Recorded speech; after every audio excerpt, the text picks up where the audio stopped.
G'day, I'm Gary Muir from Wow Wilderness Eco Cruises in Worple, West Australia.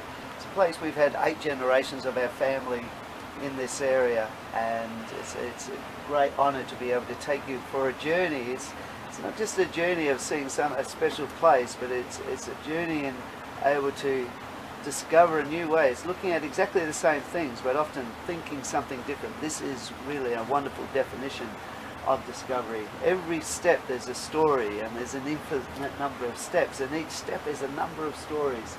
And we're going to go through some of that today, even from where we're going with the underground forest surrounded by some of the most ancient hills, growing some of the oldest of the eucalypts, the tingle trees, the largest girth flowering plants.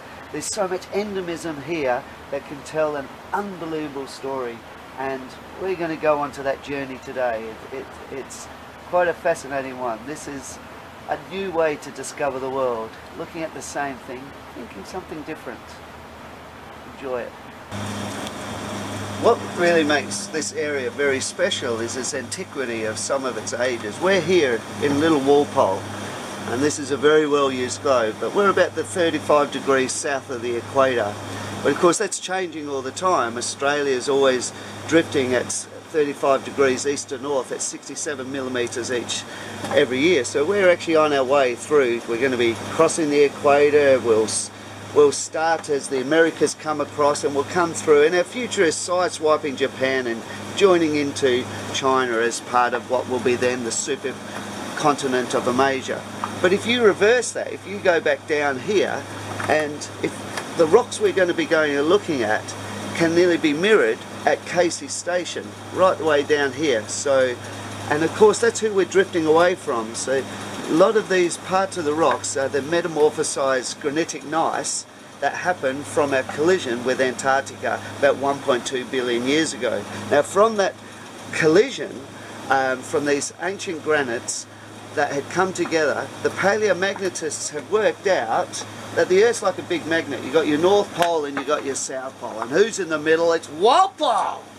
But even though we're not always going to be at Worple, what's going to be happening, if you reverse time, the paleomagnetists have shown that the magnetized crystals that formed in the granitic gneiss, this metamorphic rock that actually has come from two ancient climates, the heat and pressure has changed it, and the magnetite crystals have lined up in the magnetic field of the Earth, so we can actually see where the collision actually happened. And there is a margin of error, but the most amazing thing is where it's actually paleomagnetists have said.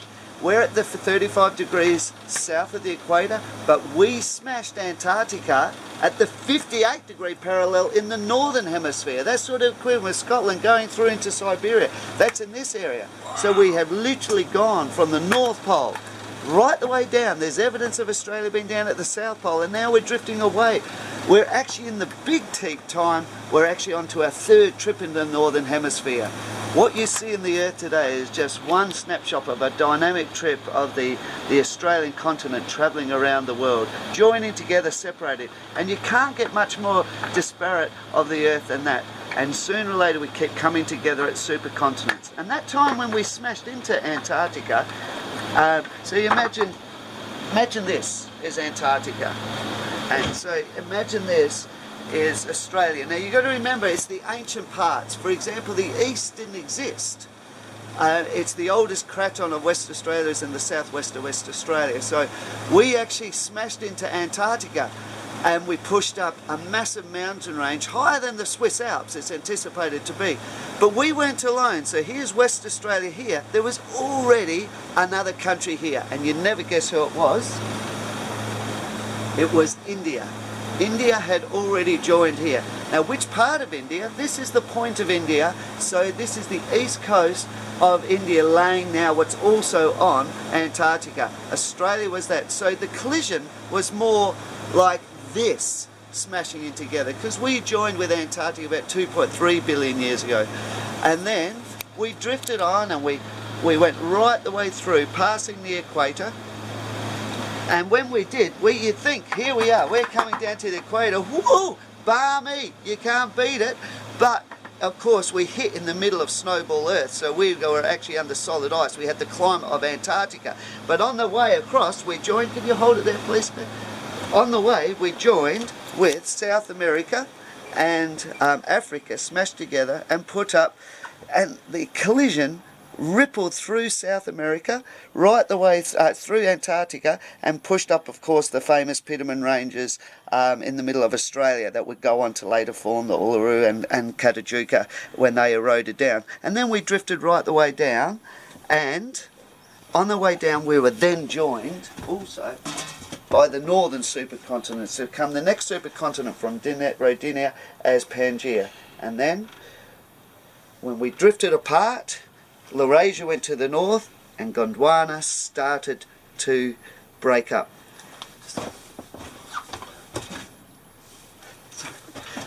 I waved for 80 years at this point here, and no, just keep going. That'll be all right, Claire. They're coming out. I've just got to wave. 80 years we've been doing a wave from the front veranda here since Valentine's Day 1937. How many generations of you? We've done 8 generations, but the tradition, this boat trip's been going for 107 years. It was started by a Frenchman, Pierre Belanger, who was a lawyer who actually talked the minute they were going to exploit all this. If you look around, all these trees here, see these trees, these are the carry trees. They're a utilisable hardwood resource, but you can look at it in 2 ways. You can look at the beauty of nature right on the water's edge, and yet as the human species came through, we want to exploit this. It was going to be logging. It was so easy. You could just log it and put it into boats and ship it around the world. And then what they were going to do, they found coal at Coal Mine Beach, and a Frenchman had come here. He was so entranced by the wilderness of the area, when he hosted these these ministers to exploit this place, he was horrified. He's sitting in a boat. I'll show you the boat. This is the most amazing boat.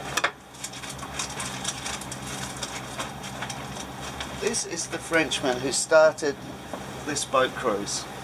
His name is Pierre Belanger.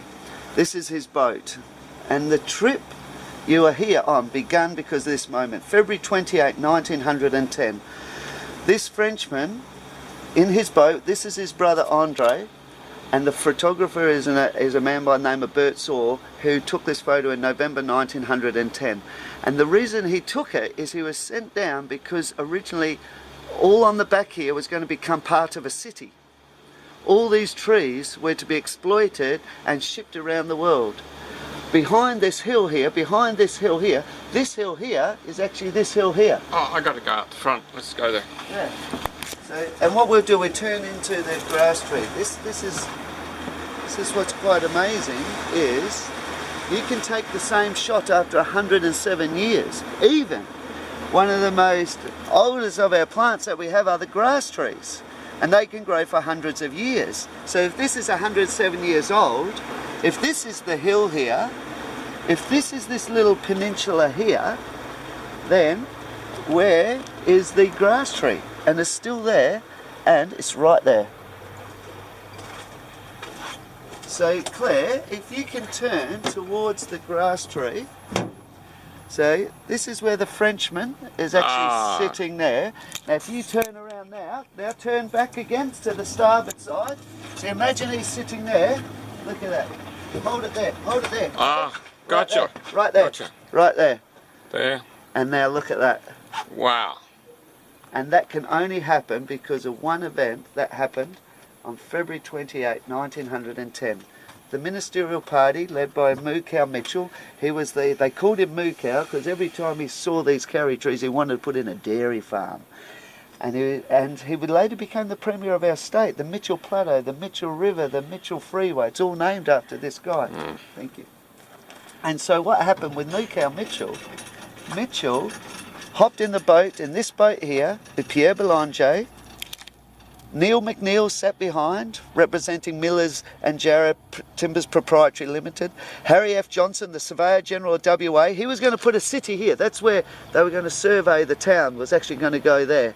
They were all ready to do this. And this one man, a French lawyer, He was able to influence. He heard, he said, how can you? He said, for nothing more gorgeous can be imagined than these trees on the water's edge.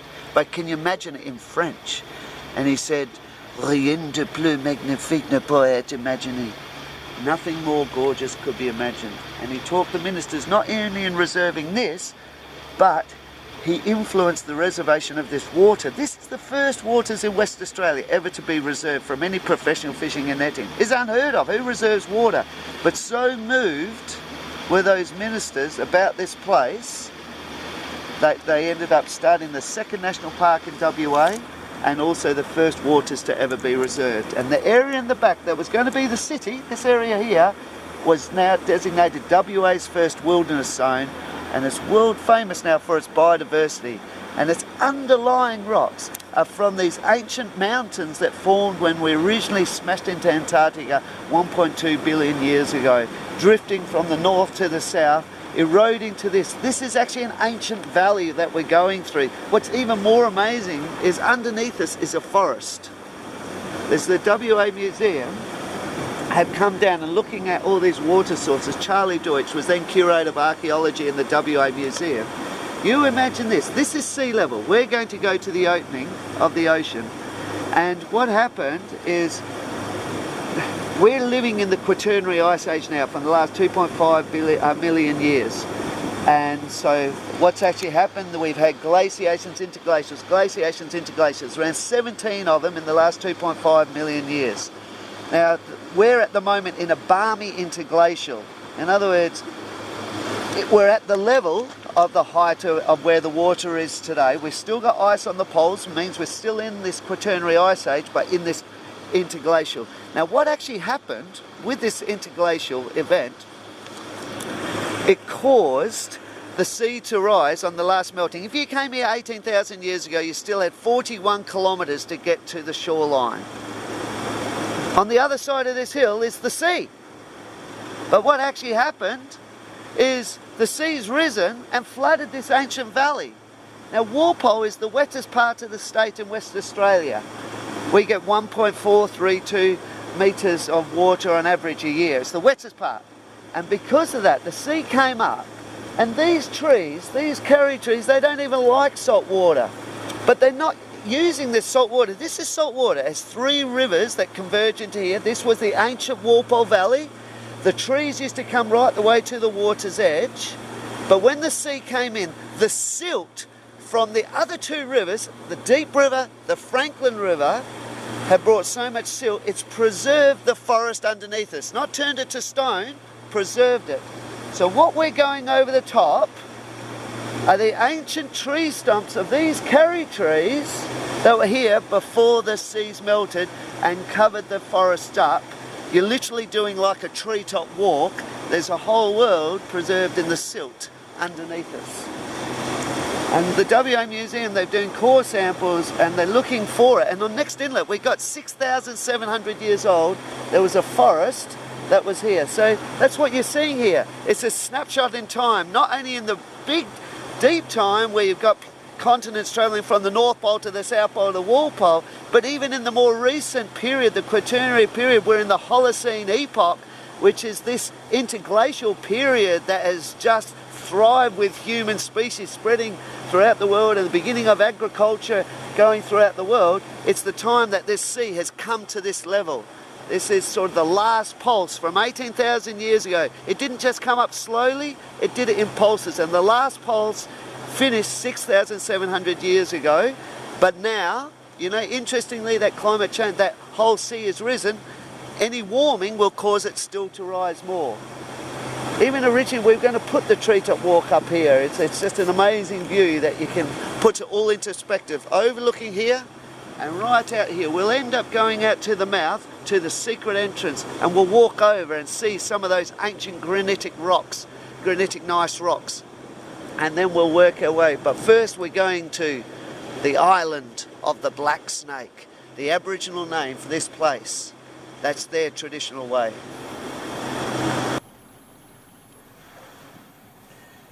This is Worple, and this is how we know it. You know, it's not upside down. It's just, you know, we're down under. Why? It's only in our human mind that everyone else should be up the other way. But it's also, this is where we're going. We left from here. We went through the knolls, and we're heading towards the Île du Serpent Noir, or the island of the black snake, which is just here. This is the snake here, island here. So then, if you look at that hill in the background behind Snake Island, is this hill here. And that's the hill here. And what was the scary part of it is this is how close it came to becoming part of a city here. The surveyed road was already put in. And this is where a wharf was to go. And they're going to bring in vessels in here to ship this all out. But this area now has become part of this amazing wilderness zone. Now the Murrum people who called this place Nornunup. Norn means black snake. When you double the words, they often meant the plural. So non is many black snakes, and up is place of. So you've come to place of the black snake. And this island's famous for them because the Norn is the tiger snake. That's this one here. So the tiger snake is just it's an amazing animal that lives. This is our famous tiger snake, and its favourite food is frogs. And Worple is famous for frogs, especially this one. This one here is the Spicaspina flammaceauruli. It's the sunset frog. It's one of the most basal frogs that we have, and it's been studied, but it's only from this area. But this, because we're the wettest part of the state, because 98% of the diets of our landlocked snakes are frogs. So, but this is quite bizarre. Normally when you have an island, snakes that's surrounded by salt water, frogs can't cross salt water. They have a semi-permeable skin. Osmosis doesn't allow them. But this valley here is the Deep River Valley, one of the 3 valleys that converge to flood this ancient forest here. So what happened is when it comes in, fresh water has a less specific gravity than salt water, and so when it floods, or you get a big low pressure system that causes the sea to rise, the fresh water runs on the top. It grabs some of the frog spawn, and there's a freshwater swamp just in here, and the frogs have made a whole collection. You sit here where the houseboat is, they describe it's like going to an enduro at night with the motorbike frogs. And then you've got the Crinia georgiana, the quacking frog just starts up, and these are the males trying to crack onto the girls sitting in this little swamp here, and it's just an amazing event of nature just to listen to theirs. The banjo frogs start up. This guy here goes tick-tock, tick-tock. He's not on this island. He's found in some really rare spots just up the Franklin River, which is a river just as the 3rd river that has converged onto here. And this island, you must remember, used to be a hill. It was the top of a hill that laid on the edge of a special river. And the Murrum people, who were the traditional Noongar people who were coming here, they used to go to this hill, and this was very, very special for them. And why they also called this place Nornakullup and place of the black snake. Of course, when the seas rose, it separated this hilltop into a little island. And even our family actually bought this island, and we put our cows on it. Every cow died in a week. What we didn't know, but the Murrum people soon taught us, it has one of the most poisonous plants on earth on here. So we're going to go to that island now. Anna, there she is. Wow, I've touched her. Yeah, she got accidentally caught in a cat trap. Hey you guys. Have you seen the peregrine falcon diving yet? There's 2 peregrine falcons. And so what's happened, if you watch, 3 times a day the peregrines are getting the New Holland honeyeaters. This is Anna, this is Anna and Bubba, the 2 white-breasted seagulls as well. There's the peregrine. Here we go. They're all on. So right now, they start attacking the New Holland honeyeaters. There's one going now. It's in a dive. Ah! Wow. Just got one there. We saw one over there dive. Like went straight down. Yep. So we've got... These are the two white-breasts. They're amazing. They're just onto it. But these 2 little falcons are just in here. And he's just gone back and landed up in the tree into the banksia there. It's pretty cool. You're in a cool spot where people travel the world for this week that the peregrines arrived. to actually get footage of these peregrines diving. So this island, this is Snake Island, and these are these ancient granite rocks that were the remnants from that mountain range, but they grow some really special species. And this plant here is the most poisonous plant you'll see in your life. This is Gastrolobium biloba. Really?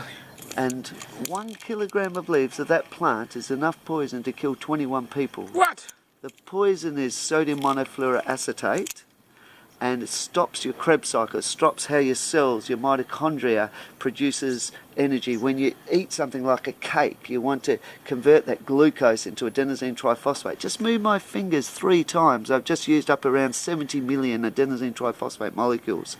But to do it, this guy, Hans Krebs, worked out how to do it.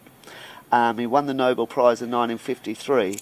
And he found out you need to have an acetate in the process. And our bodies use oxaloacetate, but the poison in that plant is sodium monofluoroacetate, which replaces our acetate, and it stops the production of energy. Now, our family bought this island. We put our cows on it, and they all died. But what's really bizarre, How many generations ago? Animals. So we've been coming down here for 8 generations. So. I'm a 6th generation, Claire's the 7th generation, and we've got another generation also here in Worple, the 8th generation. And our family bought this. We weren't the first to own it in relation to white man's. And what is ownership? I mean, we've got the Muir people coming here for literally generations as part of their land before it was even an island, and we can perceive that we could own an island.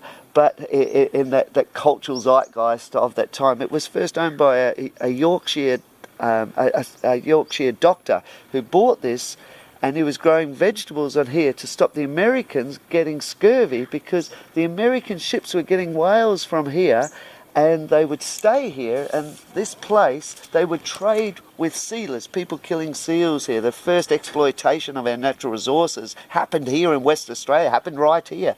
They were getting whales and seals from Worple before even Albany existed, the first white man settlement in WA. So there was this exploitation already happening.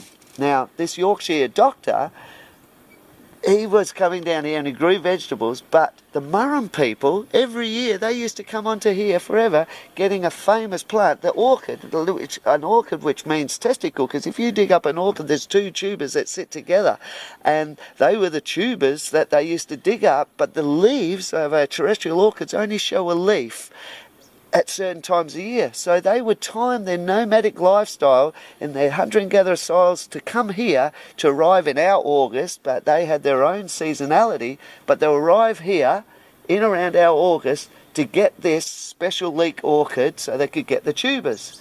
Do you reckon they were horrified the day they came down, and on August the 28th it had all been burnt, and this Yorkshire doctor had planted it up. So they went onto the island, where's our orchids? But then they found this guy had potatoes, so they helped themselves to them. Anything that grew in the ground belonged to everyone. And it would lead to a fight over here, right here at the mouth of the deep river. Near one of these islands, there was a fight. And one of the Aborigines was tragically shot. The doctor was a doctor. He didn't want to fall out with them. But in the event that they saw him taking all his potatoes, he was very upset. And even though he didn't shoot, he was offside. Mr. Crutchley accidentally shot one. He shot him not with the go-ahead of the doctor. The doctor did what he could, trying to stop a major artery that had been wounded in his back. And he then feared the retaliation, and he left this island and left this place, and our family bought it. But when our family came here, we didn't know about some of the plants here, and that plant there would kill our cows on the island. We took their plant and sent it to the Melbourne Botanic Gardens, and so what ended up happening is the first director of the Melbourne Botanic Gardens, Dr. Baron Sir Ferdinand Jakob Heinrich von Müller, would send it to Germany and to try and isolate this unbelievable poison. A poison that's colourless, tasteless, odourless, traceless, dissolvable in the water, has a delayed reaction after a couple of hours. It was an ultimate weapon of mass destruction. Yet there's an animal who lives on this island who lives off it. And it's bizarre. and I found his poo. I'll get his poo box.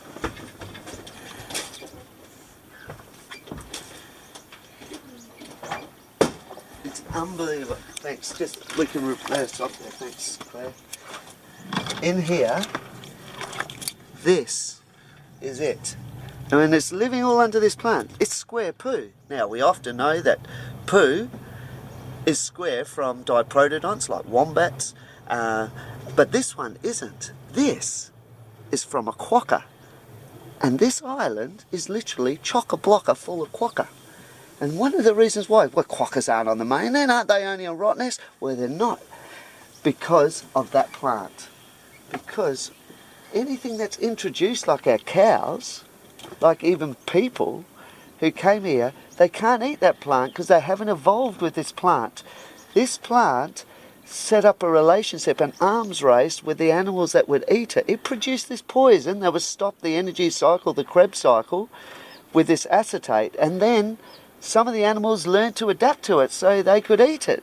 And then this included the quokkas, so the plant became more and more toxic and the animals became more and more tolerant in this amazing arms race, and we now have a poison that can tell the difference between introduced animals and the native animals here that have evolved with it. And it's only this plant, mainly in the southwest of Western Australia, the animals here can live on this plant, and in a way that saved them from the introduced animals that are threatening these species. We still have quokkas on the mainland because they were tolerant to the poison, and a fox would eat a quokka and the fox would die due to secondary toxicity. And so even though not all of them would happen, the population has still existed. It's an amazing association that's allowed its protection even from us.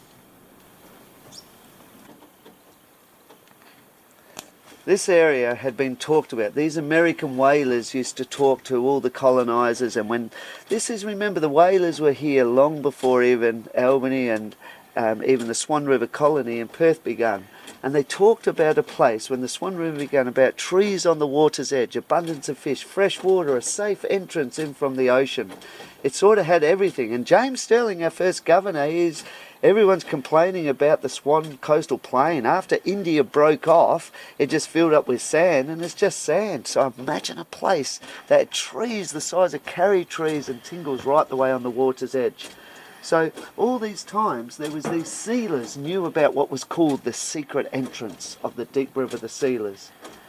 And there was a man by the name of William Nan Clark, a Scottish lawyer who came in here, and he heard the rumours of this place. He befriended an old sealer in Albany to show him the secret entrance of the deep river of the sealers. He entered it. He said nothing was more pleasurable than gliding swiftly over the bar into the still bosom of those waters. He came through this cove here. He called it Sealers Cove. And the cove, he described it as the sealers emerged, these ex-convicts from Van Diemen's Land. They were rough people, and they came out on the bank here, said there they are, leading an idle life, with the native women and children entirely excluded from human society and sleeping away their existence. He then carried on further. He went over to the island. He dropped off on Snake Island, Solomon Aspinall, the captain of the little sealing vessel, the little schooner he was in, and he went exploring by himself. And he looked across here from the island at these two hills, and to him they looked joined. But as he got closer, it appeared they opened up, and the river between them, and he saw it was so beautiful, he described it in these magnificent words. He said, "The sail was truly delightful. The river appeared to be embosomed amongst the lofty wooded hills, with tall eucalypti trees close to the water's edge, and crowning the summits of those high hills, thus casting a deep gloom on the water, making the scenery the most romantic I witnessed in other quarters of the globe."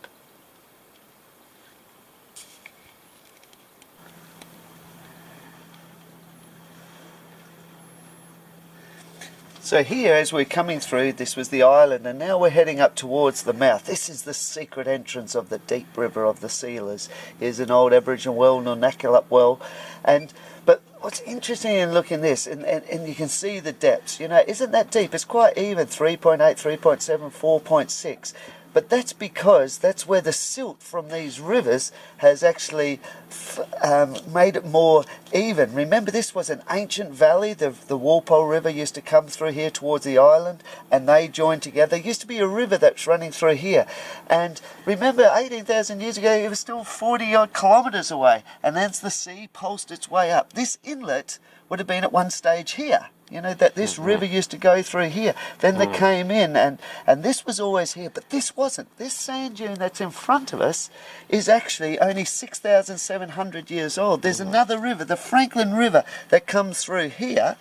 That used to wander out through here, but as the sea came in, it diverted it, coming in so it can converge, and all the silts from these three rivers. The Franklin River goes for 420 odd kilometres. The deep river is the overflow of Lake Muir, goes for 120 kilometres, and then you've got the Worple River that comes through here. So all three would allow some of the forest to still be preserved here. And the WA Museum and the inlet systems down here, they've looked at some of these and getting ages around 6,700 years old. You know, they can look at if it's preserved, it means the carbon's still intact. So the carbon that would be taken up by those trees included mainly, of course, carbon-12 means carbon's got 6 protons in its neutron, and 6 neutrons make 6 and 6 is 12. But sometimes the unstable isotope of carbon-14 has 2 more neutrons inside its nucleus and makes it unstable. Indeed, if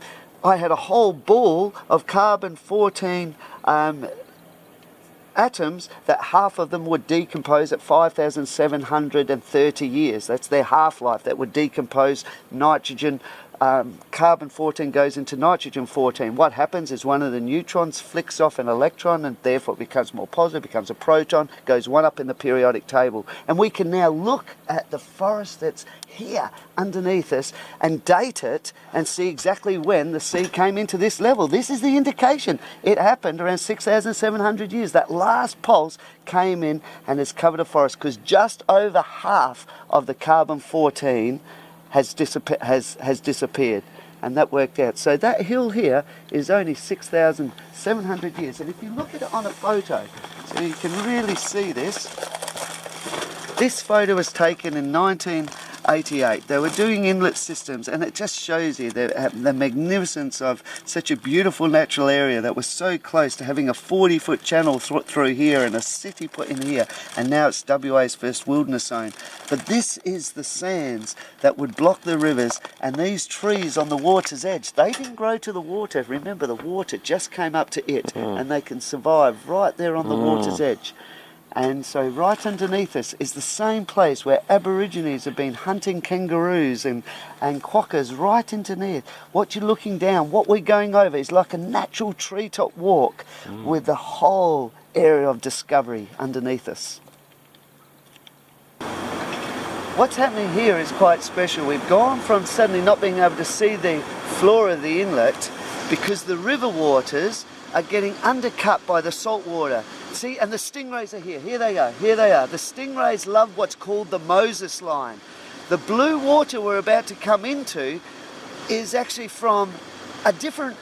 It's from the Pacific Ocean. We're on the Southern Ocean. The next ocean is the Indian Ocean, but this is water from the Pacific. It's warm water that's coming in, and all these stingrays, these are the breeding eagle rays. They love the Moses line.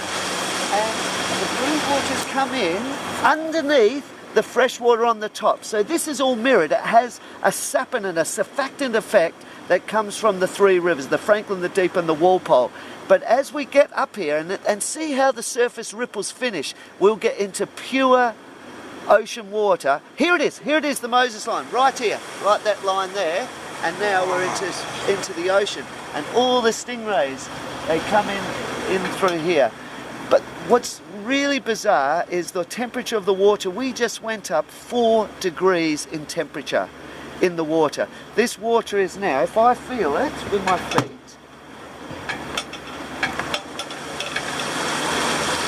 it's like 20 degrees. And if I did it back there in the inlet, it was literally like only 14, 15 degrees.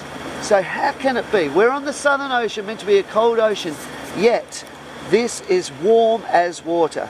So what I need to do, I'm just going to get my globe to explain the amazing process that's happening, what we've just done. In the big scale, this water is so clear because it's nutrient poor. So, and see the ripples are now there. You can see where the saponins have closed it off from the rivers, and this is where the rivers have happened here. It's indeed how they found this secret entrance. Normally, the waters are dark and go out to sea. I'll just show you on that picture. This is what the water should look like. At the moment, we're coming in through here. This should be all red water because there's 3 rivers running here. Why isn't it? Because the sea has pushed back all 3 oceans. And the reason why is because there's a storm. For every 7 millibars drop in atmospheric pressure, we get a 10 centimetre rise in tide, and that causes the sea to lift and push back the rivers. And why we say it, it's literally called the Moses line because you're parting the Red Sea. The blue water has pushed it to the side. Now, the reason it's the difference is this thermal haline. It's like, this is where we are here. This is the Indian Ocean, this is the Southern Ocean going around, a cold, nutrient-rich current, but this is nutrient-poor. One of the things you see so well in it, it hasn't got the phytoplankton, the dinoflagellates, the foraminiferas, it's just not as much that's in there. The reason why, because the water originates here. It's the Southern Ocean is getting influenced by the Pacific.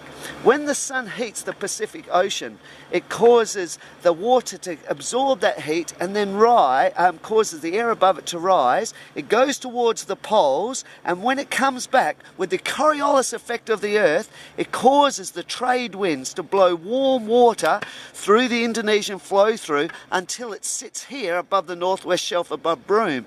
And then bizarrely, it starts a north to south current. This should not exist. If you look at it around the world, here, about the Lewin current. Yeah, the Lewin current. That's right. Here is the Humboldt current. The gyres in the southern hemisphere go anti-clockwise, and that causes the nutrient-rich cold waters that can even bring penguins up to the Galapagos, for goodness sake.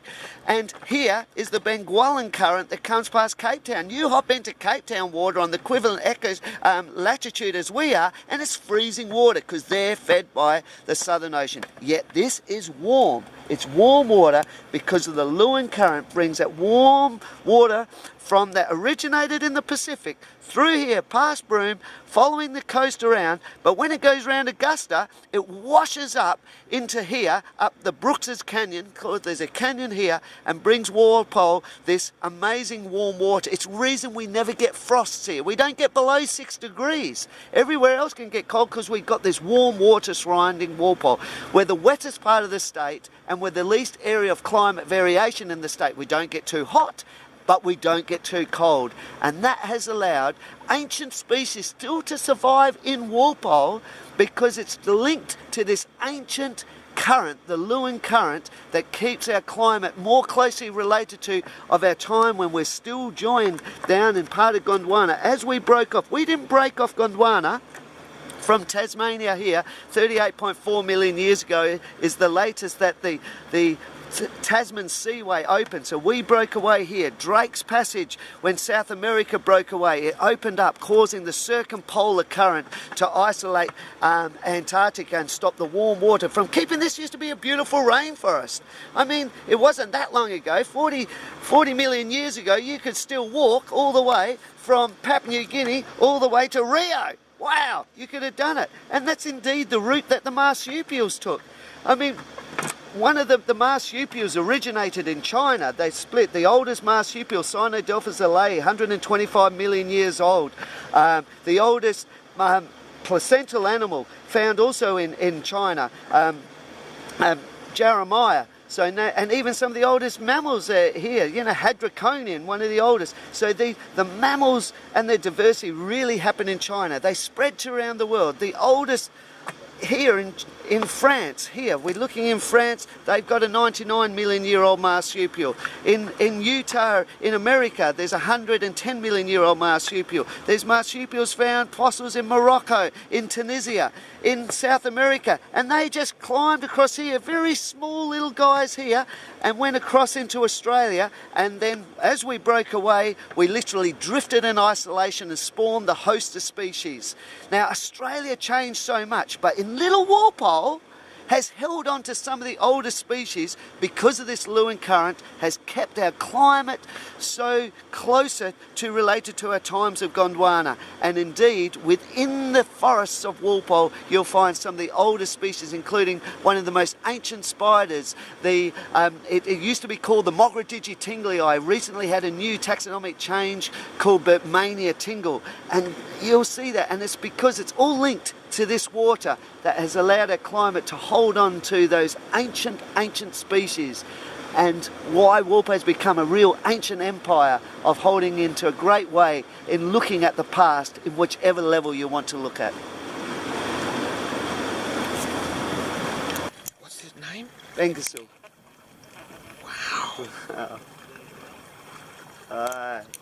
This is a breeding bay for these bays. One of the reasons they got protected in West Australia, people have built such an association with, well, it used to be one called Herbie. He had no tail. Some people even called him Stumpy, but we didn't ever look at that fault.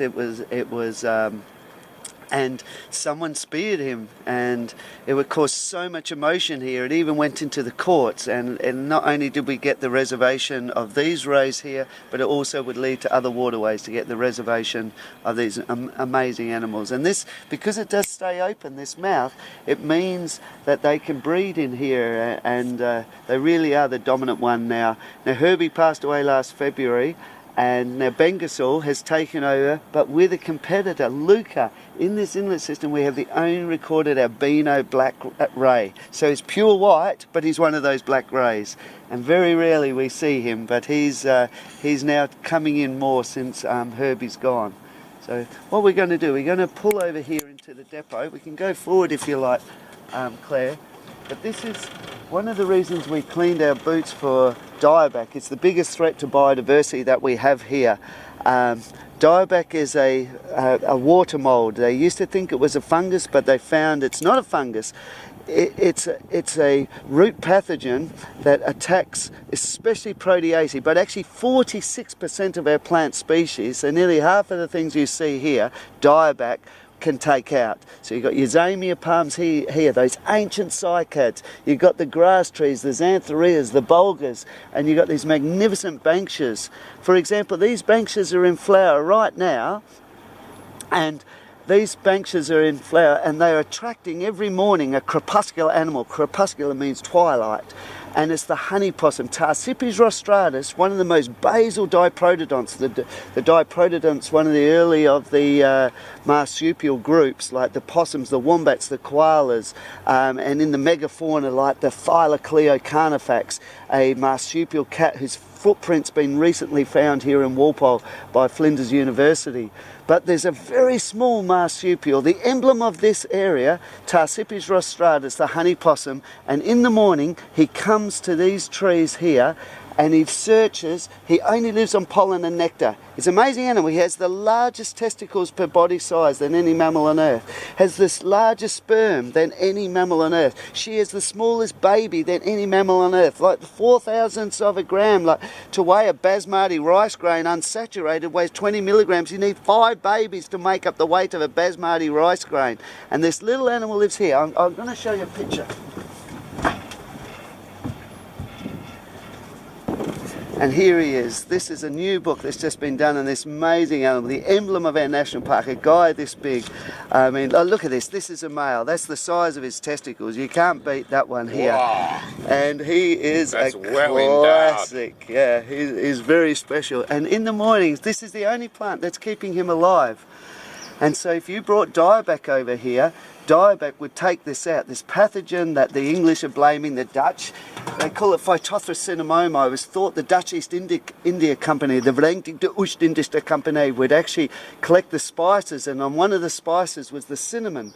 And the cinnamon harboured this pathogen that got taken back to Europe, and then it's been brought back to Australia in the horticultural industry. And when it was brought back into Australia, of course, it started to impact our native animals, our native plants, which also infects the animals as well, because banksias, for example, are keystone species. And if you take out your banksias, they end up like that. It means the honey possum hasn't got anything left to go to, and we start to lose those animals. So it's another one of those invasive species, and probably the biggest killer to biodiversity in Australia. You can actually put your foxes, your cats, your pigs, your cane toads, your goats together. In relation to biodiversity, Phytophthora cinnamomi is having a bigger impact of all of them put together.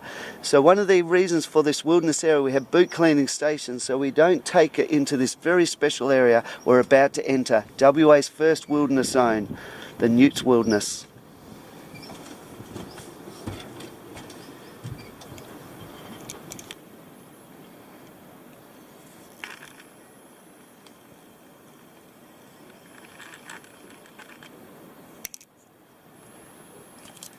Now these banksias are really quite a special plant. This is, remember, this is a Banksia seminuta, a river banksia. They grow up to 30 metres high. This is a banksia. They're growing 30 metres. They have been here for so long. They build up all these associations. Even the peregrine falcons, they can't come. They come here to feed off the New Holland honey eaters that feed off them. We've actually had a peregrine take a New Holland honey in front of us right here. We have that honey possum that comes in here. So imagine the removal of this. But what happens, this is what dieback does. I took this photo. I've been working with dieback most of my life. I was first exposed to this by, I was a runner, and my zoologist teacher was telling me about the honey possum, how if we lose these banksias, when dieback moves in, this root pathogen that originates from the Dutch East India Company collecting the spices and bringing it back. When it got brought into here, you can carry it in your shoes, you can carry it in soil and plant material, move it, it can change it to that. And we've lost all our honey possums here. So this is the same place? This is just on the border with this same place. Wow. So this is just up above it. So, and I'm on the border. This is where the infection, all this is gone now. This is now like that. We've been back this, I took this in 2008, and now it's all like this. This is just to the border, to the side of it. And so the whole ecosystem's changed. Even the understory, you see what's happened. You've just lost all that diversity. So when we have special areas coming into place that still have the magnificent banksia stands, this keystone species, a keystone, the arch of the keystone of an arch, it holds it up. If you take that keystone out, it all collapses, and this is a keystone species. Every one of these little flowers here, if you look up onto a flower, when these ones here, this is a little bit older, but they start as a male. Right on the end where the pollen is, it's a male. And when a pollinator comes in, whether it's a honey possum or a beetle or a bird, they take the pollen off, and then in 9.8 seconds, it turns to a female. So another one comes through, and so the pollen will go all the way down and fertilise it. So when you've got a fertilised one, if we can find a nut, maybe there's a nut that's here. So if you see the nut right up here, you can see the ones that have had that double fertilisation. They started as a male, the flower, then it became a female, it's had 2 visits, and then it's pollinated, the seeds formed, and they've opened. So every time there's an opening, it had those 2 visitors. It's an amazing flowering plant of the angiosperms, really ancient in the angiosperms. So this is a very special area to make sure that we do protect it from Phytophthora. But yet the track we're about to go is being used by the Aborigines, by the sealers, by the stockmen, by visitors enjoying this place. We're going to our family's favourite spot, and I'm looking very forward to sharing it with you. 2 whales here. So over here, at the moment, where we're looking south in the direction of Antarctica. Indeed, if you go 3,500 kilometres down this direction, you get to Antarctica, you get to around Casey Station. Indeed, these rocks over here, these ancient granitic 1.2 billion year old gneiss rocks, are actually mirrored at Casey Station. Our continental shelf is so close that, you know, even though it's not these actual rocks that broke away, even though they have found parts of the Mawson Craton over here, when we separated, and of course they're still the same rocks. Now something happened that was amazing with the whales. Before we broke off, there weren't baleen whales, there were only toothed whales. Now, you know, whales, their most closest common ancestor on land is the hippopotamus, and when we were ever studying zoology, whales were always put in the order of Cetacea, but they're no longer in the order Cetacea because they found a hippopotamus is more related to whales and dolphins than it is to any other of the even-toed ungulates, the artiodactyls, which is the order it belongs to. So you can't have two orders with something in the middle. So now what's happened, the Cetaceas are now being embedded in the middle of the artiodactyls, where the hippo, which is even-toed ungulates, like you've got cows, you've got sheep, you've got pigs, you've got hippos, and so off the hippo lineage is all the cetaceans. So now it's been a composite called Ceta-artiodactyl, so the cetaceans and the artiodactyls together. But what happened when we broke off Antarctica and the Tasman Seaway opened and Drake's Passage opened, started the circumpolar current, it also started a new ecological niche.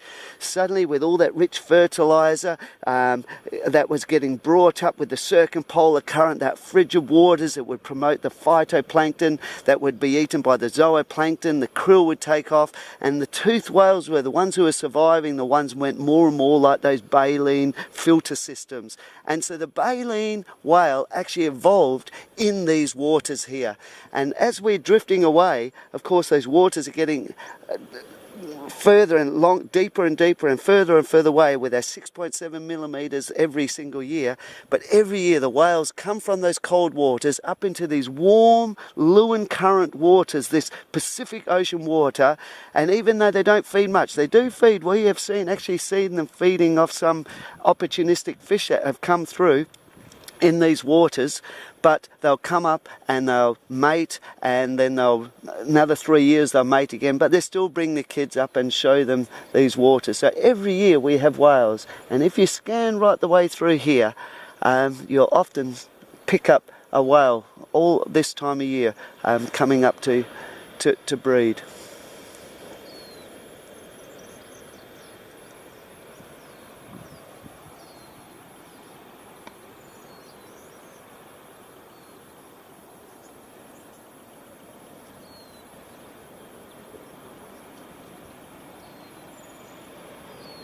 Look for is just the spurts coming through. They're all in here somewhere.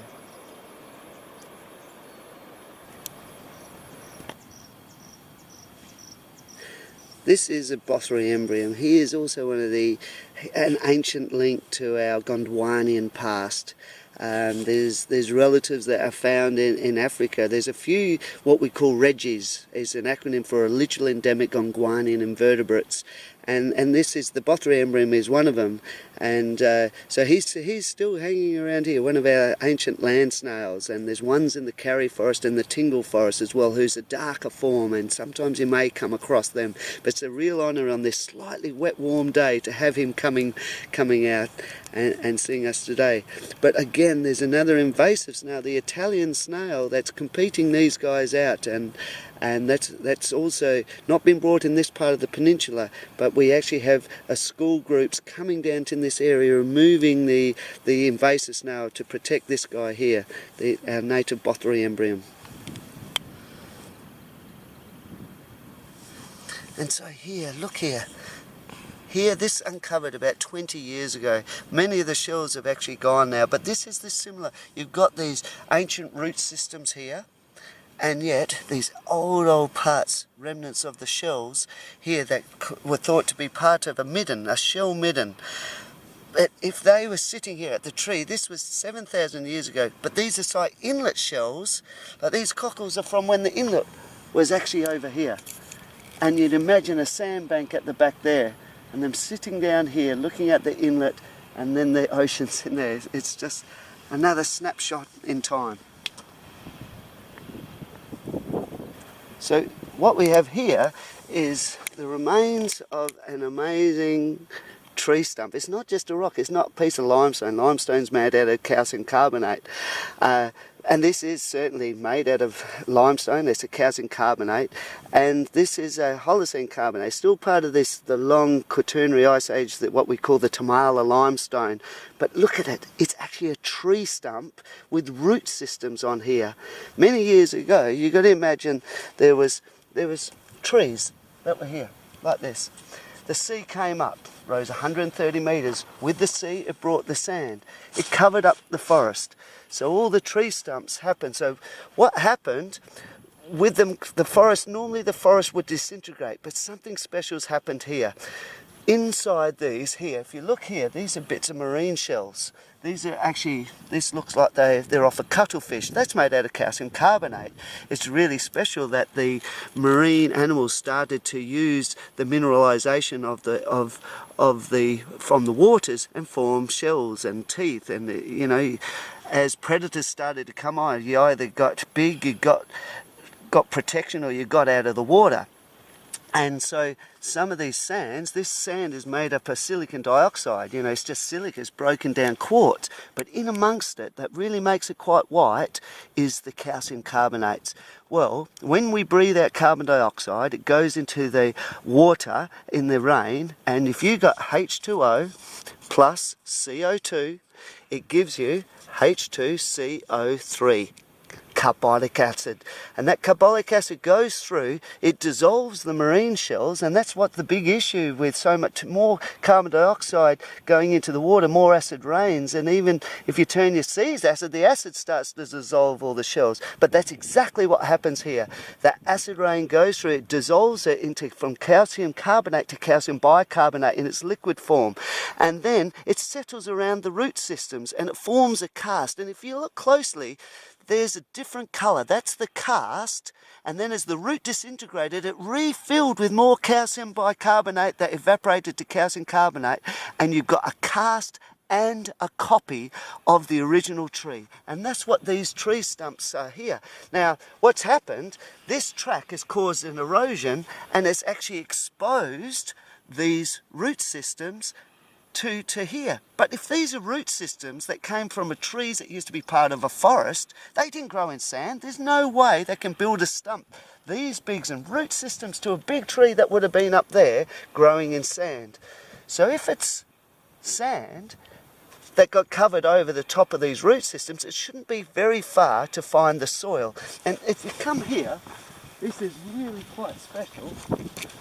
Say for example, if you dig down here, this is the sand, and as you dig down, you come to the ground. And in here, they're all fossils, are in here. So you watch. Look at that. That's the soil of the ancient forest that was here before the seas rose, after the last glaciation meltdown that peaked at 18,000 years ago, when the sea was 40 kilometres away, and it came up, covered the forest. And that mark there, that line right there, is the same age as the inlets. Remember, it was 6,700 years old. In other words, the last time any person walked on that spot was 6,700 years ago. And we know they walked here because we found artefacts at that level. We found shell middens, but the shells were from an inlet when the inlet was there.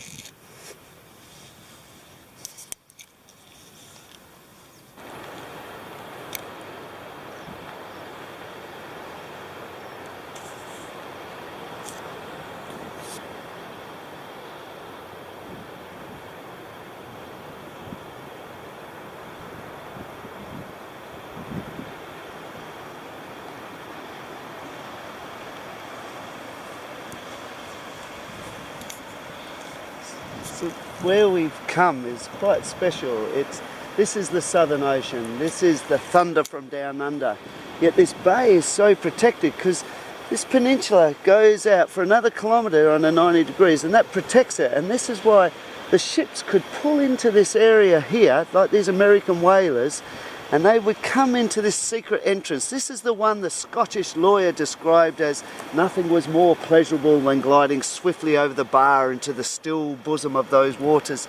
And this little area over here is one of our earliest trading places. It's called the depot, and these ships would come in with their longboats. They would moor here, come through here, moor with their longboats here, and do the trading with the sealers that came from here through Sealers Cove. And this is where the trading. Now, what would you trade here? Pork, biscuits, ammunition is what they wanted, but they traded seal pelts. But there's also the dark side. One guy here, 2 American Negroes, an Eastern States Aborigine, an Arnhem Land Aboriginal girl, 2 marriages. There was nearly like a slave trade that was happening here. It was pretty rough, and there's even a new book just been released by Sarah Drummond called The Sound. It's about these sealers, a historical fiction, but it was launched here because this was the deep river of the sealers, where this historic way. So they're the first sort of white man that was coming through into here. The first explorers, there was a beautiful example of no one could find this entrance. If you're going past in a ship, you would never see this. But it was that dark water, that tannin-stained waters, that when the rivers are running, this should be all blood red. And that blood red water would go out to sea, and the ships would see, oh, this is different water, and realizing it's an entrance to a river, and that's how they discovered the secret entrance of the deep river of the sealers, what the Aborigines called Nononup, place of the black snake, the Murrum people. Now, also on the edge, it's sort of, this is their sand dune, this 6,700-year-old sand dune that was sitting up. You got to remember, before the seas were rising, this was the bush. The bush was here. This one had a little river going through here, and indeed, maybe that was the inlet was more over here. The Franklin River came through here, but as the seas rose, and remember, it rose 130 metres in 18,000 years, and it would bring up the sand that would block off these 3 rivers to form the inlet system that was all behind us in here, and would preserve where those trees are being preserved underneath us. But these rocks on this side here are the remnants of that mountain range that formed when we smashed into Antarctica and pushed up this amazing range higher than the Alps. And this is what they look like. This is what the Swiss Alps will look like in a few years' time. But if you go through into these rocks, and this is where the paleomagnetists have taken core samples in part of what we call the Albany-Fraser erogenous zone. Orogeny is mountain building, where the Morrison Craton and the Organ Craton came in, one went underneath, pushed up that mountain range and metamorphosized the rocks. So we can date them as well, and that was the amazing dating, was 1.2 billion years older, the metamorphism of this 1.8 billion year old granites, and this is where they happened. These 2 are called Ross's marbles. These are the ones, ever since I was a kid, they were always special in our family. But we've had even our own lives, 8 generations coming through here. And this area was our family stock lease, and we were brought here by the Murrum people who are able to share their amazing understanding of, here I'm talking about 8 generations, woo! But that was nothing compared to the Murrum people. We've got artefacts in the southwest of WA 47,000 years before present. And that's talking a couple thousand generations have been here. So it's such an honour to have to spend time with the Murrum people through our family's time that's been passed on to generations, that I can be able to share it with others. But this was always a very special spot. Indeed, a film is about to be relaunched here this year, and you'll recognise this view in the film Breath. And so all this, it's influenced so many people's lives, this very spot, that it forced us now, instead of being a city, it has now become WA's first wilderness zone and first protected waterways. A very beautiful area.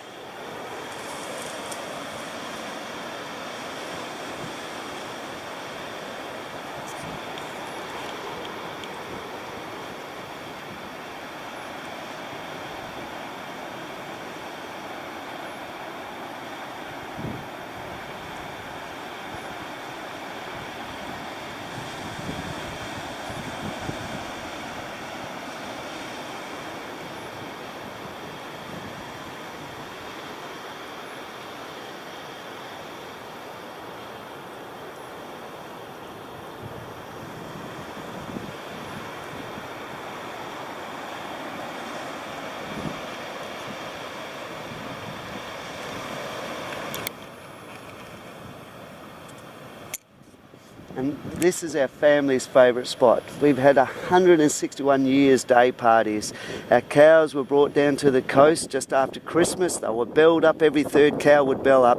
But the most exciting part of the day was on New Year's Day, the family would come across here to our favourite beach. But it was also been a favourite place for the Murrum people. The sealers used to come down here to signal the American ships. The Murrum people, there's artefacts on these ancient granitic rocks, and even these rocks themselves are the remnants of that mountain range that formed. They are the core of the mountain that formed over 1 billion years ago, and this is what has been left of those areas. But these ancient granites covered with this, one of the first living organisms to emerge out of the sea, these rotophyta lichens, a symbiotic relationship between fungi and algae. They got together, got married, Mrs. and Mrs. Lichen, and to come out of the water and survive into that harsh environment. The UVB rays have been blocked by the ozone from the cyanobacteria that have been producing in the oceans, and the oceans turn red, forming the great iron ore mines that we have, the iron ore biffs, the banded iron formations in the northwest. But when it ran out, it went into the atmosphere, giving us what we now perceive this poisonous gas to be oxygen that we use, has now gone into O3, 3 molecules together up in the stratosphere, blocking off the UV rays, and stuff start coming out of the water. And right there, some of that orange rotophyte lichens were the first, after the slimes on the edge, to get away from the waters, and it's all living here on one of our favourite places.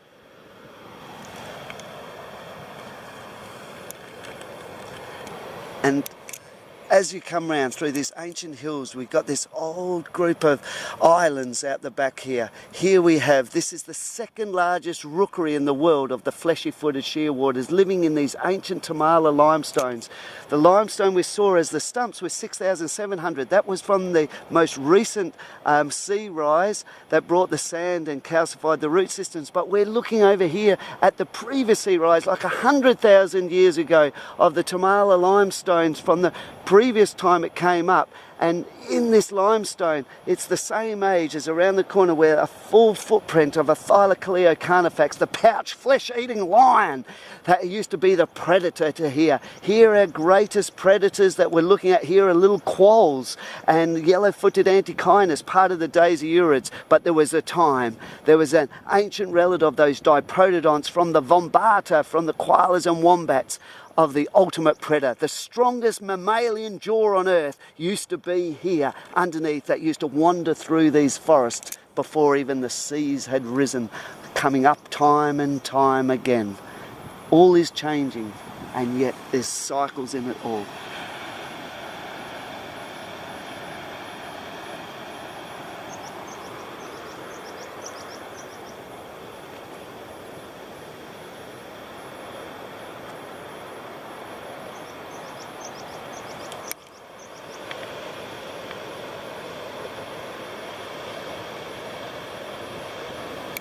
So this is quite special. Here we've got a western grey kangaroo coming through here. He's a massive, this is a big boomer. His name's actually Fudge. He lives on this peninsula, and he's gone up the hill and then he's come back down here, putting his front paws even down here.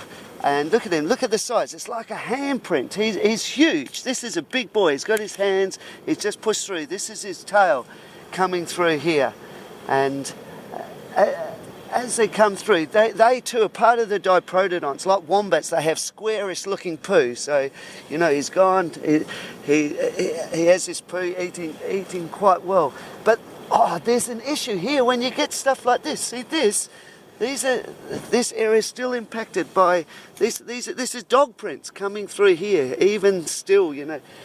Even from the original times, ever since the dingo got introduced into Australia 4,000 years ago, potentially now by Silawaisan traders, because they found the DNA of the dingo is more from the Chinese, southeast Chinese dog rather than the Indian dog where it was first thought of. But even then, when they got here, the dingoes as that first dog, even they would have had problems eating the quokkas and some of the animals in southwest WA because they hadn't built up that tolerance to 1080 poison.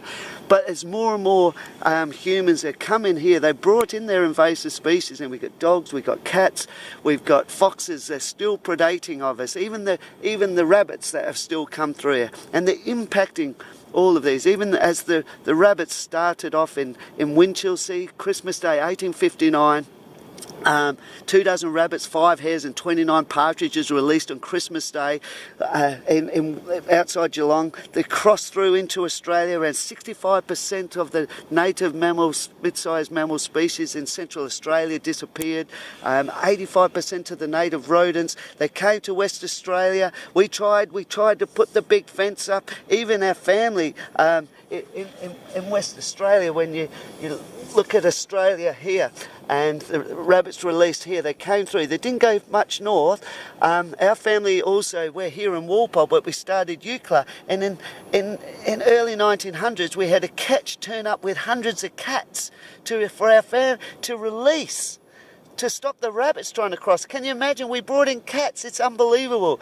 But the rabbits kept going through and the cats are still building up. So we tried the big fence that came through, and then they got through there. A second fence was put down. A third fence went out to Kalbarri to try and stop them in. They were building up in bundles and going across. Even cats were released there. And now they've had such a big impact. But even now the cats, we now have on average across the whole of Australia, we now have around 17 million animals every single day are eaten by our introduced cats. And that's not even talking about that threat of the rabbits and the foxes in there. It is such an issue that we see, but we're about to go into a wilderness area that still has really, we've tried to keep them away. And so we're going to see what other tracks we can find going over into the wilderness.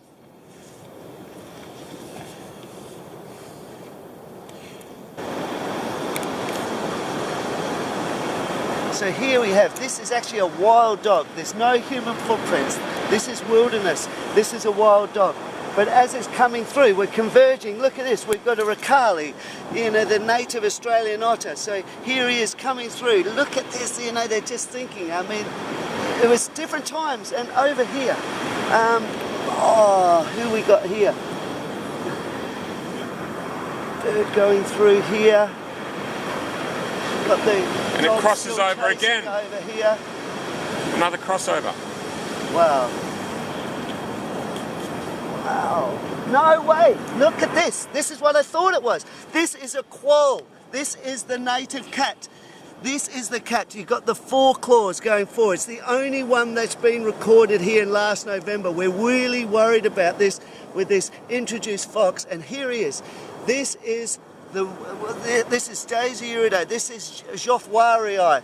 This is the predator who should be here and not this one. They've only come back since we've been removing the foxes and the cats from this area, and this is really significant. We got Ricali, we got quoll, and yet we still got predators. It doesn't finish. The fight doesn't finish. It's about protecting this guy here, because when our family first came out, they never recorded quolls here. But the dingoes, of course, were controlling these guys at that time.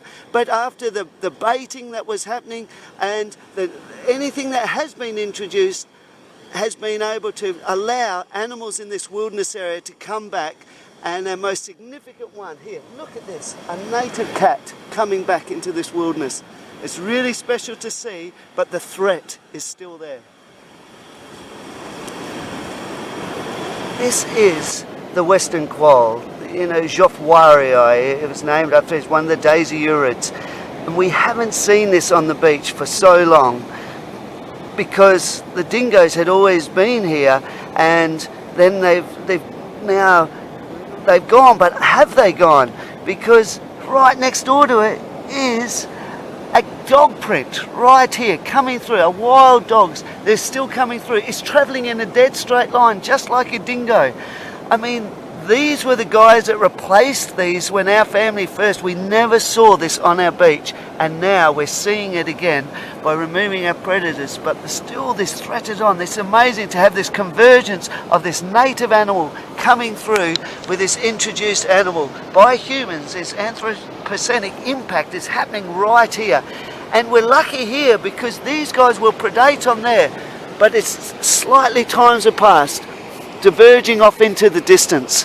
One day, if their times cross at the same time, there may be only one set of footprints on there, and it may not be the quoll.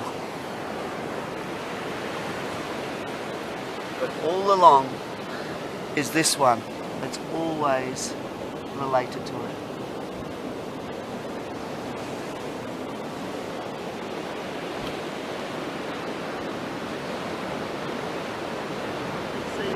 To have him here on the day you arrive is just so special. And so we put night cameras up, and we couldn't believe seeing white spots on the side of this animal, and here he is. And see what's happening here.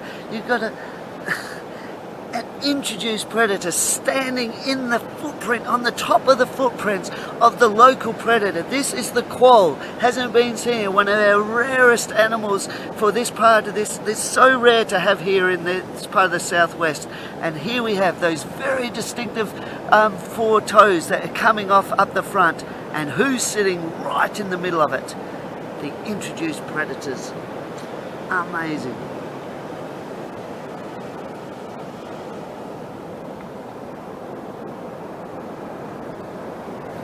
Daisy Urda.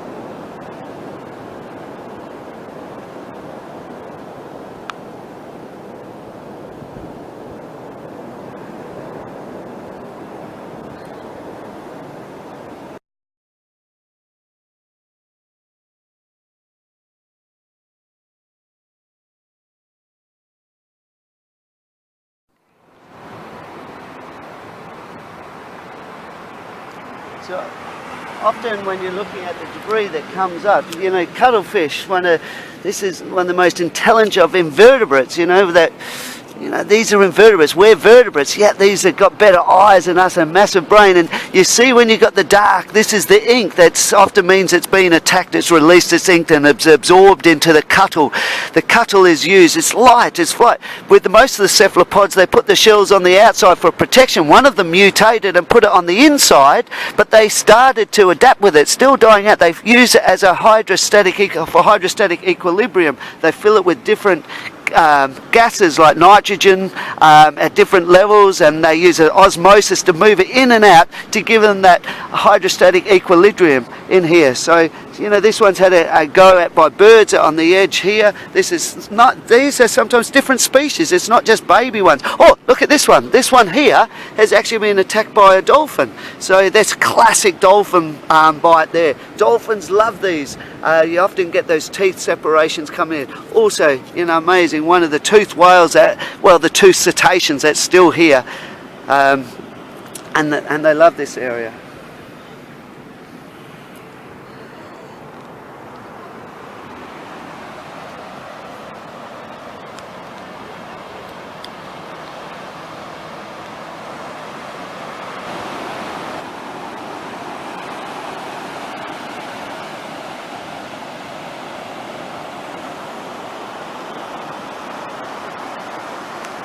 So what you're looking at is this amazing billion-year journey of these rocks. You imagine how I said from the North Pole, to put it into perspective, imagine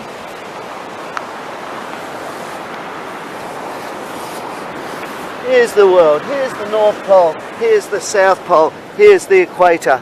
Now, different times of years, here we are here at the moment, 35 degrees south of the equator for Australia. But if you remember going back a billion years ago, we were right up here, joined with a bit of India and smashing into Antarctica at the 58-degree parallel, 1.2 billion years ago. There was other parts of the proto-continents that came together as part of Rodinia, and then we all started to work our way down south. So we crossed the equator at about 700 million years ago. Australia was more on its side. So at the same time that South Australia was above the equator, Worple was south of the equator. Of course, we're still joined with Antarctica here, and India was still in here.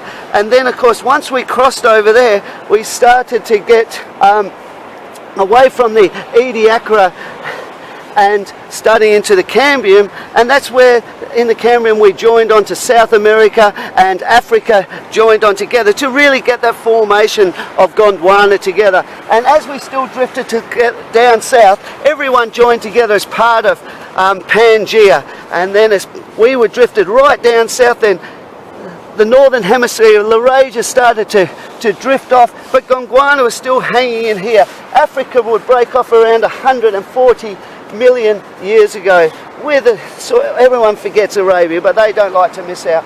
And here's, as Africa drifted to the north, forming the Alps as it pushed up here. There's a fish who lives up here, whose closest relative is still here in Worple, called Lepidogalaxicus salamandroides, and it's linked. There's this spider, the Mogradigi tinglei, now known as Bertmania tingle, has its closest affinities with a spider here as part of Gondwana. But remember, India was still here. Here's Antarctica, here's the ancient part of New Zealand, here's South America, and what would happen, India would break off here, breaking off West Australia, 132 million years old. We know that from the black basalt rocks from the back beach of Bunbury have been dated. But as India bashed forward, bashed into Asia, it formed the Himalayas. And it hit so hard, not only pushing up the Himalayas, but on the other side, here, the bits of Bunbury's black basalt rocks have turned up in Kobe province in Tibet. Chinese geologists have found the other side of the Darling Scarp. The New Zealand slipped off to the side. We're buckling our way. The proto-Southern Ocean is forming. Drake's Passage hasn't formed through here. New Zealand's broken off. Now, I'm going to open up into Mercator projection. Let's just put in a little bit of a Russia and a little bit of North America here. Imagine the end of the Earth's opening up. Australia started to drift to the north here 34.8 million years ago. South America had also broken up. The Isthmus of the Panama hadn't formed yet. Warm water from the Atlantic to the Pacific was continuing to keep this ice free. But then what happened, how the Quaternary Ice Age was actually starting up, is when the Isthmus of the Panama blocked off the and then the ice melted and the seas rose and the Earth is still there. And so what happened here in the Atlantic and the Pacific, it blocked it off, and that caused the Gulf Stream, bringing warm water up to here, causing more fresh water to run on Siberia, causing the fresh water to sit on the Arctic, and that Arctic would literally ice up quicker, and that would start the 2.5 million year old Quaternary Ice Age that we're in. But of course we're fluctuating. Here we are. This is the Ice Age here from 2.5 million years ago. This is to today. We're down here into a balmy interglacial. Remember, only 18,000 years ago we were in a glaciation that the sea level had dropped 130 metres. But it wasn't the first time it's happening. Even though it's more dramatic now, especially in the last million years, it's really getting... But we've been doing it like 17 times. But this last one has been the beginning of agriculture, where the grasses have taken over the human species, and they're working together to have taken on the world. And it was also the time of the Homo species, from the hunter and gatherers from here, the 2.5 million years. All these climate changes have shaped us. They've shaped everything that has brought us here to the world. And what's our future? Our future here is having the human footprint on it. We're going into the Anthropocene, where the humans are taking over. And even with the future of Australia drifting into Asia and China, with America moving across, with the Mediterranean disappearing as Africa takes it out to form the supercontinent of Amasia, will there be any relatives of Australia, of humans? Will there? It does depend on us how far we go, but we can extend that time. But our future is everyone together.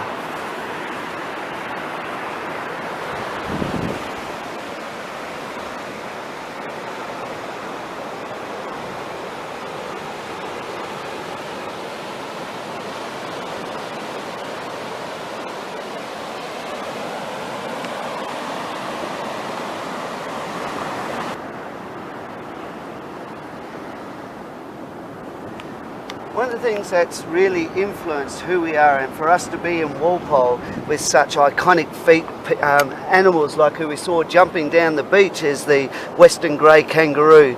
Something that you find that's so similar with them links back to the climate change that really has happened over the last 10 million years. Even though it's been fluctuating the climate up and down, there's been a trend for getting cooler and cooler and cooler. When you get cooler, you get drier conditions. So many of the species, you know, from us, for example, in Australia, we had coming in here, we had the possums. They're sort of the possum-like ancestors, were the ancestors of the diprotodonts.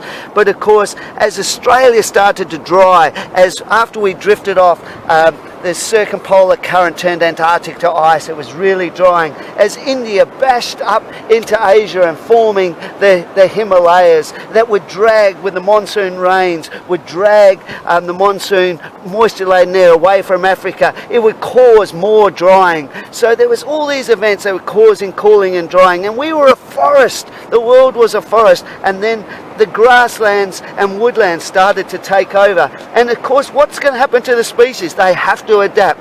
Exactly like what happened here in Australia. The possums came down onto the ground, and they became grazers. The grasses used the fire, their weapon of fire, to go through and burn into the drying conditions that supported them to take out some of those forests into woodlands. So animals came down, and one of the most efficient ways to actually move around, where you've got to move more distance than just going into your trees to get some leaves and some fruits and some seeds, is to get down. You have to move for it.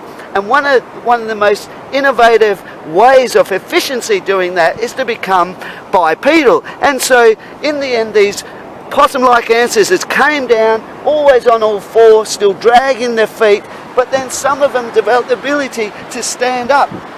And one of the big features of a kangaroo is it's got one of the longest Achilles tendons that allows, and it has one of the most efficient ways in hopping of bioengineering to be an efficient way to move. Then you compare that what happened to here in Africa. The same thing. You had fruit-eating apes that on the margins of the woodlands, it wouldn't have mattered in the middle of the forest, but those on the margins, if you were to survive, you had to adapt. And that's when we start to see them coming down and to become foragers. So one of the best ways in efficiency to forage, where you've got to move forward, where your fruit's going to be more disparate, you've got to move forward, is to stand up. Again, so there was a ability to stand up, starting to build as well, their Achilles tendon, but they were still relatively small. We're talking about the age of the Australopithecines, the foragers, the ones like Lucy, and then they moved on. By the time the ice started with the Quaternary Ice Age, when the Isthmus of the Panama blocked off the flow of water that kept the ice free in the Arctic, when the isthmus formed, and it caused this beautiful warm water to come up that keeps good old, even Scotland's harbouring palm trees, and allow that water that would run on the top of the ice and cause the glaciations and the ice in the Arctic. Well, that started our Quaternary Ice Age, dry and dry conditions. Now, whereas kangaroos here, they started one of the most energy hogs of our bodies is the brain. So many of the marsupials, especially the diprotodonts, even like the koala, is still shrinking its brain. Its brain casing isn't even keeping up with it. So it was this technique, don't do much, don't use as much brain. And of course they didn't need long arms, no longer were they using it for climbing, so why waste energy on a kangaroo's arms? And they shrunk their arms. They still keep them there, and they'll even use it not just for little bits of bringing stuff to their mouth, but they use it to cool down, especially as we're cooling and drying, and they lick the inside and the blood flow comes up and they can do that. But look what's happening at that time in Africa. What you had is the fruit-eating mates coming down, they were foraging more, but then something different happened. They went to the Homo species, and that the key character of the Homos is that they started to be hunters as well as foragers, the hunter and gatherers. And instead of shrinking their arms and using their energy, lost that could have been used, they kept them and grown a big brain compared to what happened to the kangaroo. And that big brain has allowed them to function together because they could feed it. They had high quality foods. And by learning to forage more, they started to communicate together, work together as teams. They started their persistence hunting, from scavenging to hunting, and then they could reproduce more, and their dispersal would just spread. They wouldn't have known they were spreading. And there was a group that left Africa. They tried first 100,000 years ago. There was other Homo species. There's Homo erectus being found over with Peking man, and Homo erectus down in Java man that were found early on by Eugene Dubois. But also what happened, other ones would leave Africa, and especially after the Sumatra eruption 75,000 years ago, a group would leave Africa, go around Arabia, following the coast. They were coastal people, and remember the sea level was only about 70 meters lower than what it is, and they would come down, and even using boatcraft to get to Australia and follow down the coast. And when they came, the sea was going down, it wasn't coming up. They went from 70 meters to 130 meters deep, and the harsher and harsher conditions, and they adapted until they became meeting with the other bipeds. Here, these big kangaroos and the megafauna and Thylacolea, the impact would be huge on them with the humans coming in that had also adapted with big animals with a high metabolic rate. But the two bipedals would meet here again in Worple. Ones with a small brain, still licensed to carry small arms, but these other animals with these big brains that would still come here with just as a big Achilles tendon, with a waist, with a neck, and they would come here. And the two tracks you could see in the sands, the kangaroos and footprints together. But some of those ancient ones, they have gone, but still, in a way, they are together. And to make sure that future happens, we've got to make sure we can continue having both of them on our same beaches.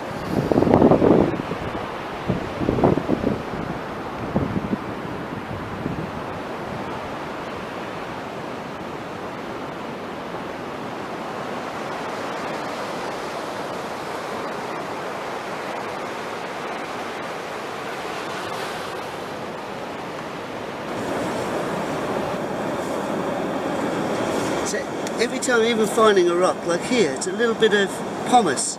Now, why is there pumice here? Where's pumice from? Well, it's from volcanoes. Well, we don't have volcanoes here.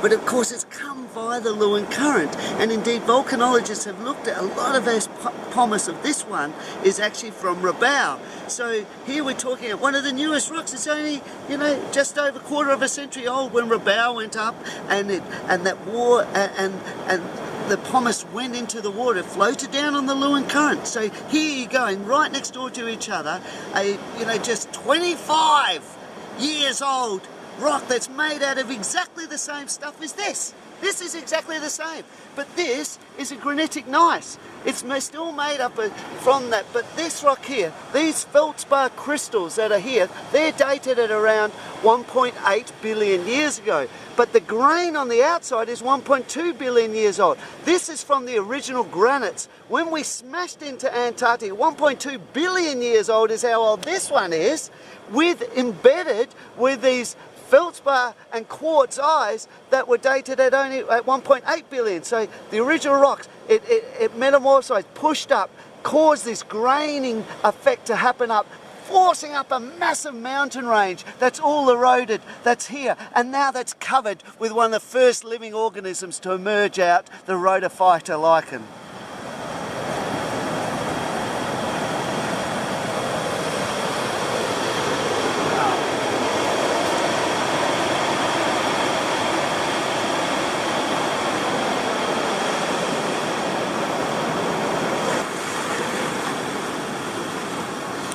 We talk about the cyanobacteria, that the original photosynthesizers that produce the oxygen, and many of us think of the stromatolites that's still there in Shark Bay. By coincidence, right near there in West Australia, 1,000 kilometres to the north of Worple, are fossilized stromatolites, 3.5 billion years old. The oldest tangible evidence of life on Earth found further to the north at the North Pole, fossilized stromatolites. But just to the east of Shark Bay is also the oldest crystal of the Earth's crust.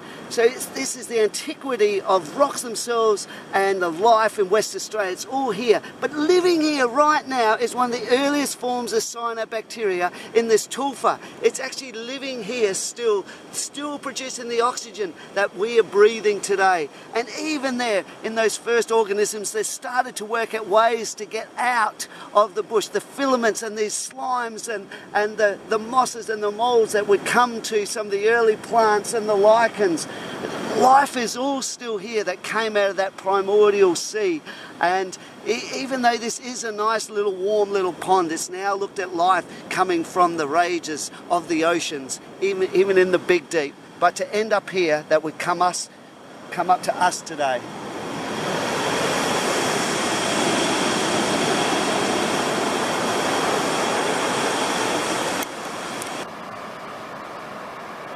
So here we have, look at the different rocks. Remember, this is this ancient granitic gneiss, but you're getting into this iron-stained calcium carbonates and stones and sandstones that come here. This actually designates where fresh water was actually coming through into the past. And you know, and these waters would erode these crystals as well, and the chemistry would actually turn these. A lot of this is quartz, it's silicon dioxide, and these waters that would run through would bring in, and they would form the sands. But there's other crystals that are in here. It's not just silicon dioxide, SiO2.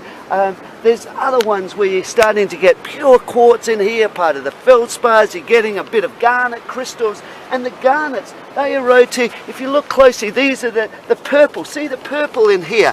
So this isn't just silicon sand. What you're looking at here, this white sand here is SiO2, silicon dioxide. But this is heavy minerals here. What we're looking at here is actually the purple stuff is almandine garnet. So that is Fe3Al, aluminium 2, so 3 molecules of iron, 2 molecules of aluminium, Al2, silicon SiO4 3 times over. So that is really dense. So if you collected all this on, you could hardly hold it up compared to the less dense silicon dioxide. It's why they call this the heavy minerals. But in amongst the purple you see this black, and that's even a denser. That's titanic iron ore. That's ilmenite. So that's Fe2TiO3. So what happens, we form from this blackest substance, it's actually mined to actually produce the whitest substance, titanium dioxide. So you remove the iron, you get rid of an oxygen, and you got titanium dioxide to produce the stuff we're putting in our sunscreen, our toothpaste, our paint pigments. And so these areas, you can look at it either as a resource, or you can use it as this is part of nature, and it doesn't always have to be exploited for the benefit of human. There's intrinsic values in this whole area to be here as itself, and it will still always end up being here.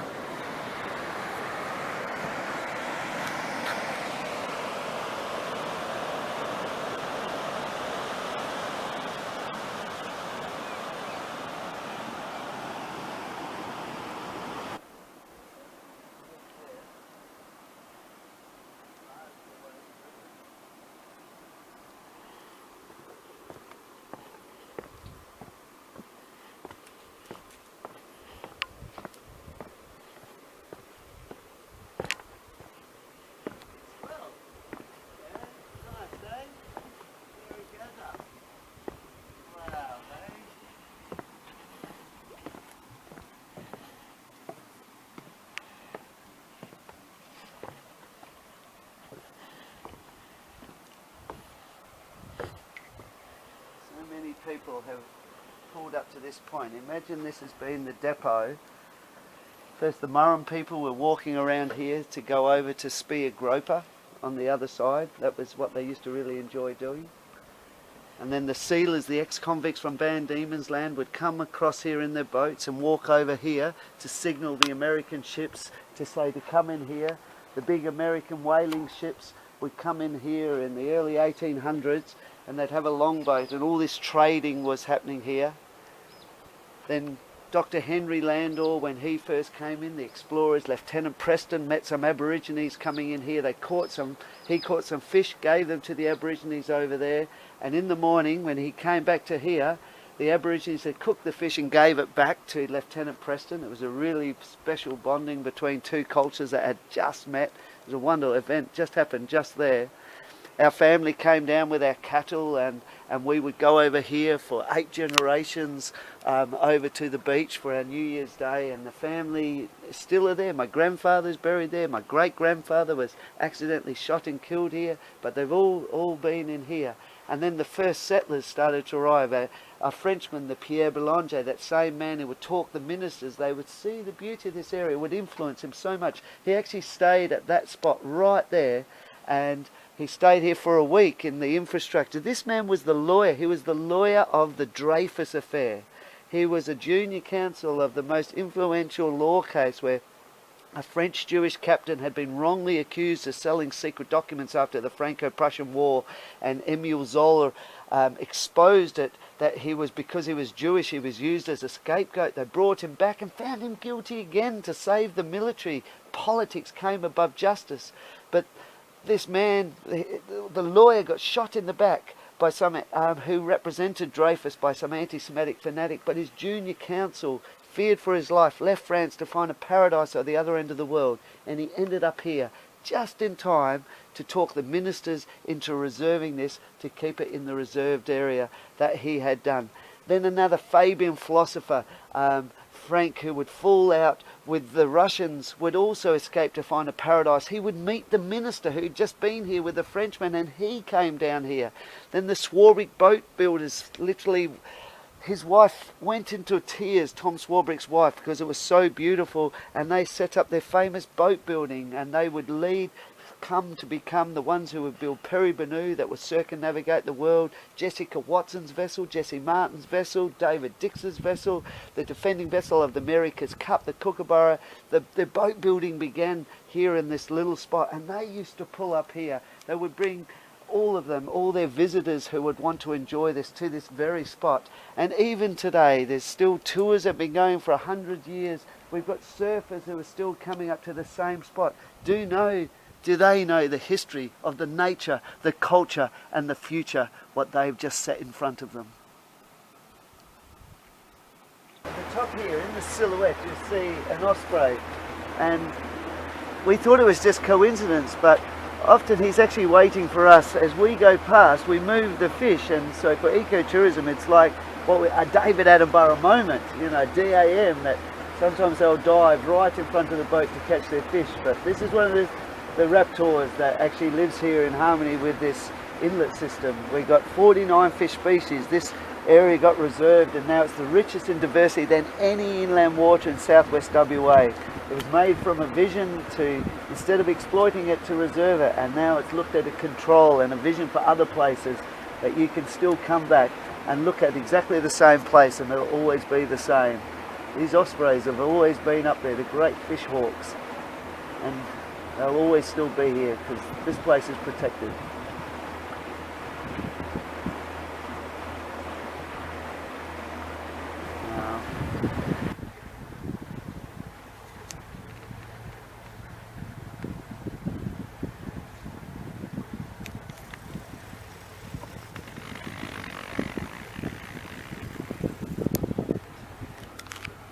Many years ago, our family would come down, before even Worple existed. This is the famous boat builders who came here, and when they first came in, the Swarbrick, who are famous for all the yachts, they came in. Imagine this, before this was here, this was all carry trees. This is the Eucalyptus diversicolor, second tallest flowering plant on earth. Indeed, if you went to Europe and wanted to find the tallest tree in the whole of Europe, it's a carry tree from this area growing in Portugal.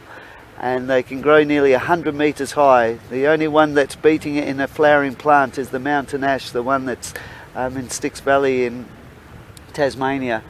But this beautiful area, and when these areas have adapted to fire, so obviously the grasses took over from the forest, but the forest also learned to adapt, and one of the great survivors of that forest in adapting with fire has been the eucalypts, as well as the understory. So when Swarbricks described coming in here, there was the acacia bloom that was all going through, the white, old man's beard, the Hovea elliptica, the purple peas, the Hardenbergia computonia, the red runner, the Kennedea coccinea. It was all a blaze of colour, so beautiful that she burst into tears. And they ended up coming here and securing this little area so people would enjoy. And from this very gazebo is where Lady Worple, the boat that used to do this boat cruise that we're on, used to sit there. And my grandfather used to bring people across in his 1918 Dodge, and they take them off into the wilderness, and it's a great tradition that's still happening. And the Swarbrick's famous boat shed just behind this double-storey building, and even today you think, well, you've discovered it all, but we've recently just discovered Leo Tolstoy's 80th birthday party keynote speech said by his close friend Vladimir Grigorovich Chetkov got found in a false floor in a boat shed in Worple. Original letters from Alfred Russel Wallace, the man who would cause Charles Darwin to write The Origin of Species by means of natural selection. His papers were found in there. Photos of George Bernard Shaw, some of the most influential men. The man who owned the case lived next door to Rudyard Kipling, who wrote a poem, The Road to Mandalay, that a ship was named in Scotland after the same place, the capital of in Burma. That ship would get wrecked in Worple and would be rescued by the same people who lived next door to the guy who wrote the poem. And on top of that gazebo is a spire that came off that ship. And when we found the case, there was a letter from the King of Norway, King Håkon VII, thanking Frank for a gold watch, with a gold watch. And these shipwreck victims were living off wild buffalo. It wasn't wild buffalo, they were living off our family's cows. And so there's a letter giving from the captain £12 for our family, though my grandfather only got 7 because someone kept a fiver.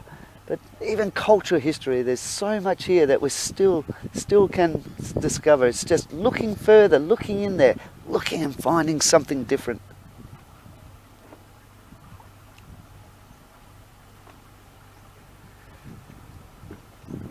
Little Worple, this little town would start up here.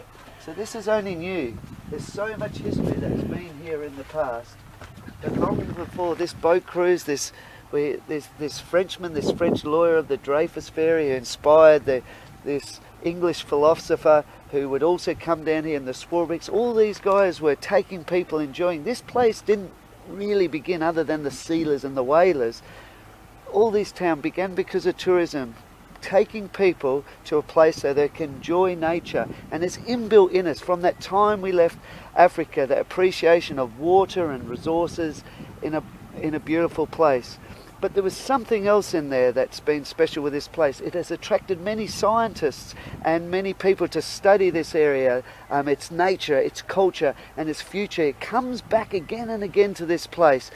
And one of the things why, it also links in with what tourism is. Tourism about going to places and enjoying it. But there was one of my hero philosophers was Democritus, the man who came up with the word the atom. If you got a cake and cut it up, in Greek, the word cut means Thomas, and to not cut, when you couldn't cut that cake any further, it was A in the front of it, atom. He came up with atomic theory. He said everything is a collection of atoms, even we, and nothing exists except for atoms and the void. Everything we see, even us, is all made up of the same things. And this same man who thought stars were suns, that life became from some primordial ooze, this man 430 BC was coming up with these unbelievable ideas. But the thing that always stuck with me is that he tried to work, why are we here? Why are we here? And he realized it's because we enjoy life. We enjoy everything we enjoy has allowed for us survival. He knew about pain and pleasure, but it was the thing he concentrated. We eat, we enjoy it, we enjoy being with each other as a social animal, to communicate, to look after each other, we enjoy having babies. It's all part of why we are here. But he also remembered, when he thought of this, it was like an epiphany. He really enjoyed learning and understanding this, and he realized an important thing, that understanding and enjoyment are the same thing. And that is what makes this place special, for as a communicator to be able to take people to your favourite places and share it with them, raise their consciousness and awareness and understanding of their world and their role within it in a way that understandings that provokes them. This is the key for life, and life is to be enjoyed, understanding enjoyment, to do it in your favourite place with a group of friends. That is the secret of life.